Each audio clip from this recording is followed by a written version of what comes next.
Everybody, it's Lane with simplepassivecashflow.com here. Today I'm going to go over a couple of lists that I came across. I want to show you guys how to analyze some properties. In case you guys are wondering, my shirt says I'm not late, I'm on Hawaii time. All right, this first property I'm going to talk about today is the first list came from one of these guys you find on the internet. I wouldn't really call them a very reliable source. In the industry, you call these daisy chains, where these lists of houses or multifamily properties or single homes are just traded amongst other guys. And they're really not, most of the times, they're really not good deals. I haven't really found a good deal from these once ever before. I normally see them marking it up quite a bit. I personally think that you should stay away from these guys. They're just not worth the time. And if these guys spent half as much time actually doing a broker's job of calling sellers and finding the properties directly, as opposed to doing these type of activities, I think they'd actually do pretty well for themselves. But anyway, that's my talk on that, and let's analyze the properties. So here's a list of 20. The first thing I'll probably do is let's look at the rent to value ratio here. Make a new column. I'll go rent to value. Find the rent, monthly rent divided by, let's see, here's the sales price.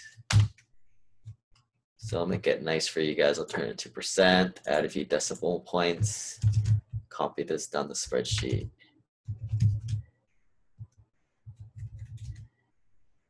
And then I'll use this sorting feature to filter it.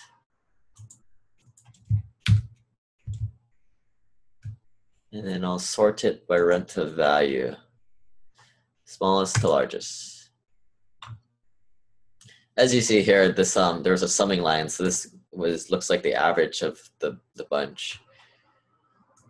So obviously we like to see a higher rent to value ratio, knowing that that's not the end all be all. You know, a lot of properties that are cheaper or have higher rent to value ratios, and that's pretty much what we're seeing here. And delete this average line just so it doesn't skew our data. Yeah, so all the lower rent to value ratios are obviously a lot higher in price. A little more potential for appreciation. These are the more cash flow ones. Higher rent to value does not necessarily mean it is better. Let's do some data analysis. I'm going to take the rent to value ratio and look at the prices and make a cool graph, because you know we love graphs. I think scatter charts usually work best for this kind of activity.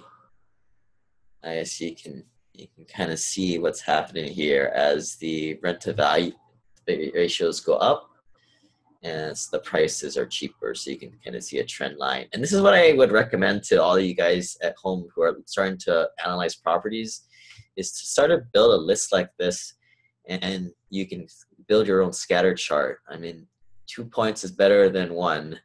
And a lot of points is better than probably what most people know out there. I'd say if you get about 100 properties analyzed, you're probably better off than most. I mean, it's kind of like me and multifamilies. I mean, I analyzed probably about 250 properties early 2017, and I feel like I'm pretty dang good at it, and I know what to look for. But without going through the practice, and practice is the key, you don't really know how to do this stuff, and you can't really build in have those learned heuristics of knowing what's a deal and what's not. I mean, you're going to pretty much build this line of best fit in your head, and you're going to know if a property that's $100,000 comes up and the rent to value is 1.2. You obviously know that it's up here, and you're like, wow, let's take a look at this. Let's put it up in contract and carry it through due diligence. Other things in this list that I probably want to look at are Nothing really comes to mind. Nothing really stands out. I mean, the taxes, obviously, look at the outliers. You know, this is wrong. This is wrong. This is wrong. You know, you're gonna have to. This is part of your due diligence to go through the taxes and figure out what's what.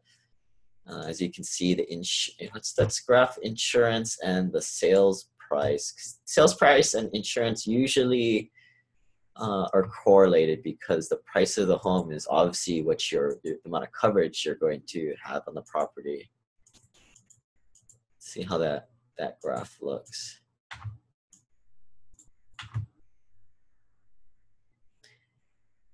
Yeah, so anywhere from $400 to $1,200 with an average of $800. So, I mean, what's your math here? The average price of these homes is $150,000 and $800 a year. 800 divided by, so maybe about 0.5%. Looks like about a good rule of thumb. I would say plus or minus 50% based on the real quick and dirty way I did that calculation. Really, that's all we can I just want to show you guys here.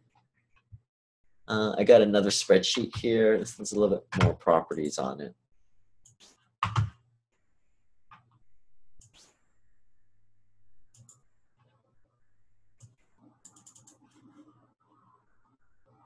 Share this screen with you guys. All right, a little bigger list. As you can see, there are about 121 properties. And this is from REI Trader, which I work with from time to time. If you guys want to work with REI Trader, please give me a call. We can help you guys out here. So again, same thing. I'm going to use the filtering tool to be able to sort the list. And the way these guys work is this property type.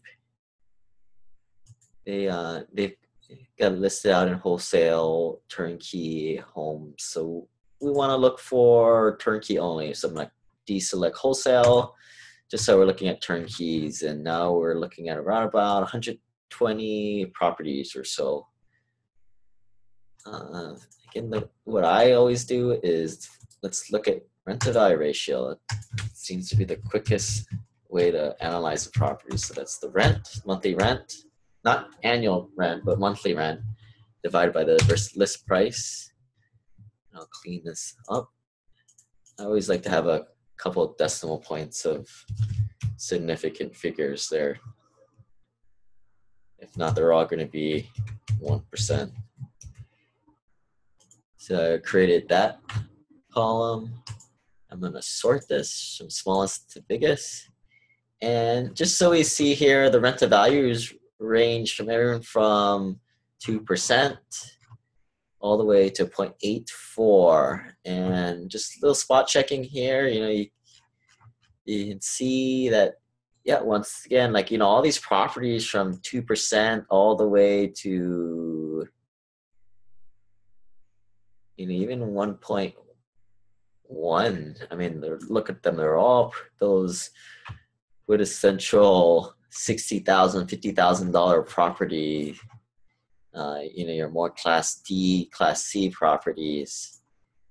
Not saying that's a bad strategy. I mean, for some people that have a little bit more risk tolerance, it's not a bad way of going, picking up a few of these properties. But again, the hard part is when you're going to put financing, and that's what makes the magic of this stuff work, is when you put leverage financing on this stuff, and you can't really put a loan on something that's $46,000 or $47,000. A lot of lenders just won't let you do it. It's just not worth it for them because they get paid on origination costs, and there's a lot of fixed costs associated. It's just not worth it. And for you as the investor, I mean, a lot of those fixed costs are going to get passed on along to you. So it's just going to eat your shorts to paying all these fees for a silly little loan.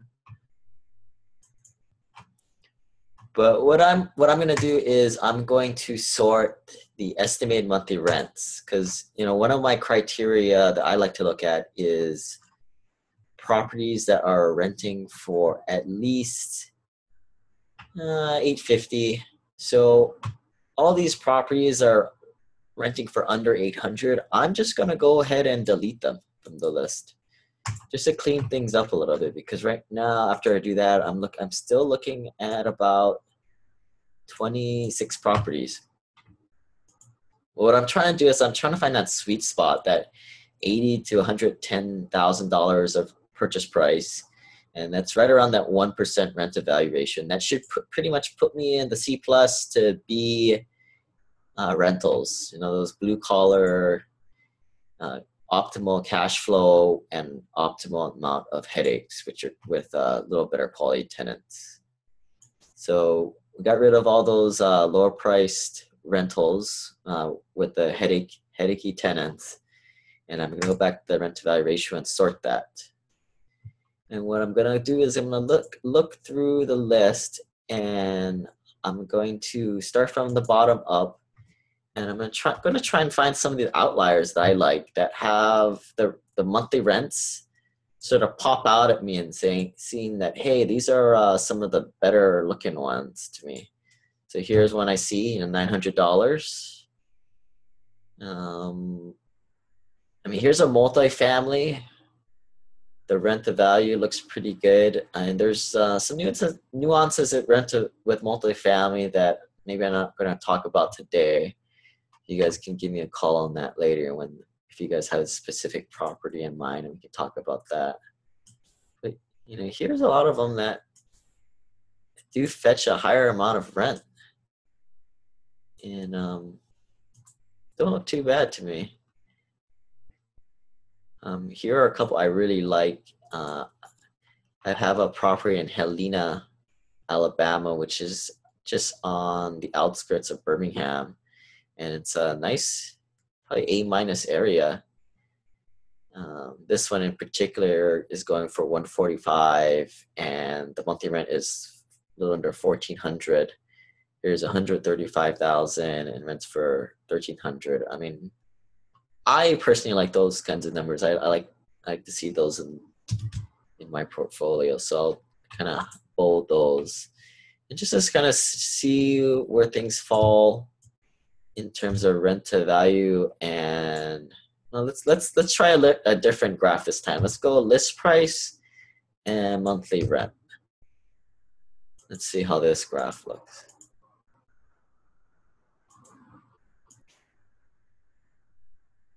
Oh, that didn't work. Let's just go rent to value and monthly rents. Say no, that works.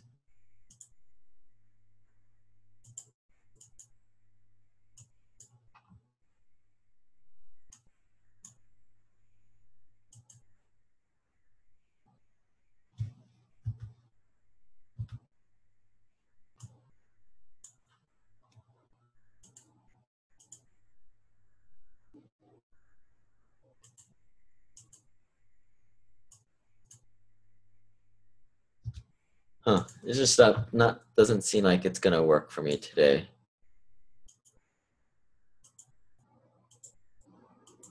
Anyway, what I wanted to show you was how there was a sort of a trend with the properties and how they correlated to the rent to value ratios and then the monthly rents. And I wonder, what usually happens is a couple of them pop out as outliers, and those are the ones to start to look at as potential properties. But I know one of them a couple of them I like here, these more higher priced properties, the Helena and Bessemer, 145,000, 135,000, just under the 1% rent to value ratio. I know people don't look at under 1%, but hey, these are a little more expensive, a little bit more expensive rents. Another ones that I think today, as of the summertime of 2017, 1.1 rent to value ratio for $80,000 homes. That's kind of the gold standard for these turnkey homes. if you're looking for something better, then you might have to roll up your sleeves, buddy, and look for it. Or let me know what you're finding, because I'm not finding it. I know you guys can find, $800 homes that rent for, or you can buy for $53,000 all day, but you guys can take them. I don't want the headaches associated with those. But here's a set right here of properties. I know there's a duplex in here that I'm gonna take off the list, but just take these two properties here. $70,000 for about $900 of rent. I mean, these are ones that you probably want to take out on a date and put it in their contract and just go through the due diligence process. A lot of the spreadsheet, the taxes are probably underestimated. Because a lot of times the property is pretty much decimated before the rehabber takes ownership, and then the old values are still shown. I know in multifamily world, what a lot of investors do is they put the property into LLC, and then they transfer the LLC. That way, the county or the city doesn't see the ownership change, and therefore doesn't really tip them off that, hey, they can raise the tax assessed value. And a lot of times that number can double or triple on you pretty quickly.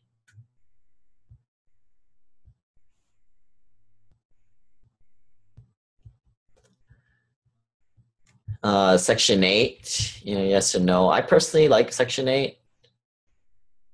They seem to be better behaved tenants, and the government pays all the time. They pay on time.